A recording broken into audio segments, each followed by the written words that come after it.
Salut, j'ai un abonné qui m'a posé la question. Il voulait savoir quel est le sort de son arrêt maladie ou alors quel salaire il allait percevoir alors qu'il venait d'être embauché dans une entreprise.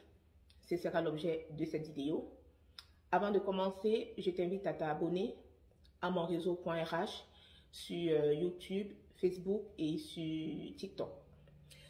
Sur le principe, vous devez savoir que lorsque vous êtes, lorsque tu es dans une entreprise, c'est plus simple de se tutoyer. Lorsque tu es dans une entreprise et que tu es en arrêt maladie ou en accident de travail, non, en arrêt maladie dans un premier temps parce que ce n'est pas les mêmes conditions, tu es payé, ton salaire est maintenu sous condition d'ancienneté. En général, les conventions collectives vont prévoir un maintien de salaire soit au bout de 6 mois ou de 12 mois d'ancienneté, ça dépend de ta convention ou de l'accord dont dépend ton entreprise. Donc, si tu remplis les conditions d'ancienneté, ton salaire est maintenu et ton employeur va se subroger dans tes droits auprès de la sécurité sociale et va percevoir les indemnités journalières. Donc, ça, c'est le principe pour les arrêts maladie. Les accidents de travail sont en général payés à 100%, donc ton salaire est maintenu à 100%, sans condition d'ancienneté. Et quand je dis que le salaire est maintenu, le salaire n'est pas maintenu de façon indéfinie. Le salaire va être maintenu, ça dépend de ce que stipule une fois de plus ta convention ou ton accord, l'accord dont dépend ton entreprise. Le salaire peut être maintenu pendant 3 mois, pendant 6 mois à 100% et après c'est maintenu à 50%. Voilà, et après c'est la sécurité sociale dont ton salaire est complété par les indemnités journalières de la sécurité sociale ou de la prévoyance si tu es couvert par une prévoyance. Donc ça c'est le principe si tu remplis les conditions d'ancienneté. Maintenant, si tu ne remplis pas les conditions d'ancienneté, comme c'est le cas de cet abonné, qui me dit je viens d'être embauché dans une entreprise et j'ai été malade le mois dernier, quel salaire je perçois? Alors, quand tu viens d'être embauché dans une entreprise, si tu es en arrêt pour accident de travail, la question ne se pose pas parce que j'ai dit en général, les accidents de travail, le salaire est maintenu sans condition d'ancienneté dès le premier jour et ton employeur se subroge dans tes droits auprès de la sécurité sociale. C'est quoi la subrogation entre guillemets? C'est le fait pour ton entreprise de te payer, de t'avancer ton salaire, de te maintenir et de te remplacer dans tes droits et de percevoir les indemnités journalières de la sécurité sociale à ta place. C'est ça le principe de la subrogation. Donc, comme c'est fait pour répondre à la question de cet abonné qui ne remplit pas la condition d'ancienneté, qui n'est pas en arrêt pour accident de travail, qui est en arrêt maladie, ce qui va se passer concrètement pour ce salarié, parce que tu dois savoir que lorsque tu es en arrêt maladie, le gestionnaire de paie ou le gestionnaire RH qui va s'occuper, qui va traiter ton arrêt, ou alors le gestionnaire de paie et le gestionnaire RH tous les mois fait des DSN événementiels pour les arrêts maladie qui sont télétransmis via la DSN. Donc quand c'est télétransmis via la DSN, la sécurité sociale, via cette télétransmission, elle va chercher les informations dont elle a besoin, les salaires dont elle a besoin, sachant que, ça c'est très important, les salaires de référence qui sont pris en compte pour calculer les indemnités journalières de la sécurité sociale. Pour les arrêts maladie, c'est les salaires des 3 derniers mois qui précèdent ton arrêt maladie. C'est pourquoi je vous dis quelque chose d'important. C'est pourquoi si sur les 3 derniers mois, vous avez par exemple eu une prime, vous avez fait des heures supplémentaires, vous avez fait des choses au cas où vous n'êtes pas subrogé, tu verras que tes indemnités journalières sont beaucoup plus importantes.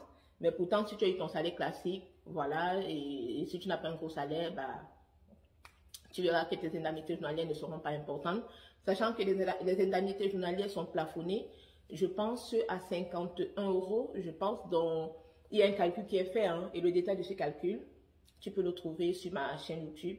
Donc, c'est le salaire de référence des 3 derniers mois de salaire qui précède l'arrêt maladie, voilà. Et puis, il y a ce calcul-là que je t'invite à regarder. Je vais pas le développer dans cette vidéo. Et pour les accidents de travail, c'est le salaire de référence du mois qui précède l'arrêt maladie.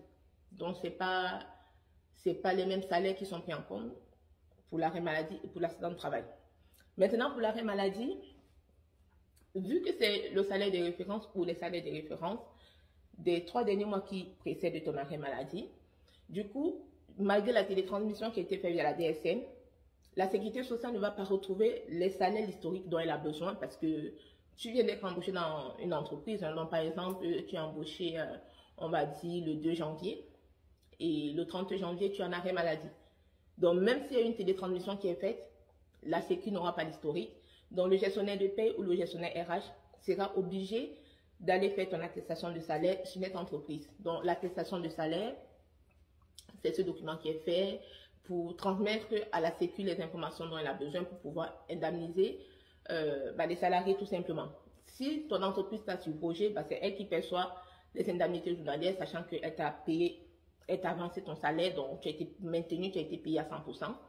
Si tu n'es pas subroché, mais dans ce cas, c'est toi qui perçois tes indemnités journalières, sachant bien sûr que lorsque tu es en arrêt maladie, il ne faudrait pas oublier d'envoyer le volet. Il y a le volet employeur que tu envoies à ton employeur, il y a le volet de la CEPAM que tu envoies à ta sécurité sociale, hein, ton organisme de sécurité sociale compétent, parce que ça aussi, si vous ne le faites pas, ou si tu ne le fais pas, ça peut te bloquer le paiement de tes IGSS, parce que des fois, j'ai même vu des salariés qui appellent, qui disent, madame, je ne comprends pas, je suis en arrêt depuis, je n'ai pas perçu mes indemnités journalières, et quand j'appelle la sécurité, on dit non, le volet CEPAM n'a pas été envoyé, donc il faut bien faire les choses.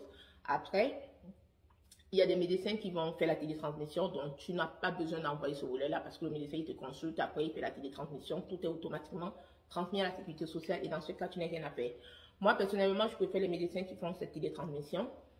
Ça m'évite d'aller mettre un document à la poste. Hein. Voilà, souvent que des fois on te dit c'est perdu, etc.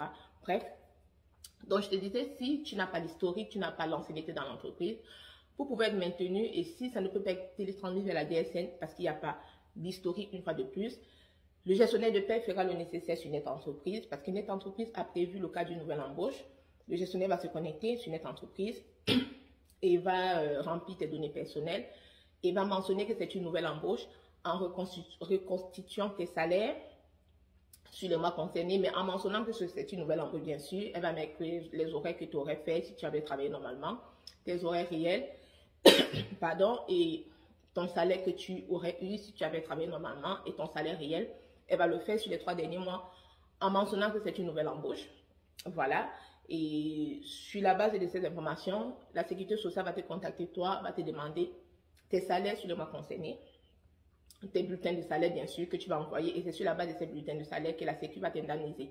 Donc, si tu viens d'être embauché dans une entreprise, si tu as travaillé ailleurs, ça voudrait dire que dans cette entreprise-là, via la DSN, tes données ont été télétransmises. La sécurité sociale va te demander tes fiches de paye juste pour avoir le justificatif et va t'indemniser sur la base de cela. Mais si tu viens d'être embauché dans une entreprise et que tu n'as pas travaillé depuis 10 ans ou j'en sais rien du tout, mais la sécurité, tu n'auras rien à fournir, tu n'auras pas les bulletins des 3 derniers mois, tu n'auras pas d'historique, tu n'auras rien. Et du coup, la sécurité, et encore que ça dépend du contrat parce que pour certains types de contrats, la sécurité sociale va aller jusqu'au salaire des 12 derniers mois pour pouvoir t'indemniser. Et ça fera l'objet d'une autre vidéo. Donc, j'espère que dans cette vidéo, je reprends la question du sort des arrêts maladie lorsqu'on vient d'être embauché dans une entreprise. J'espère que mes explications sont claires pour toi.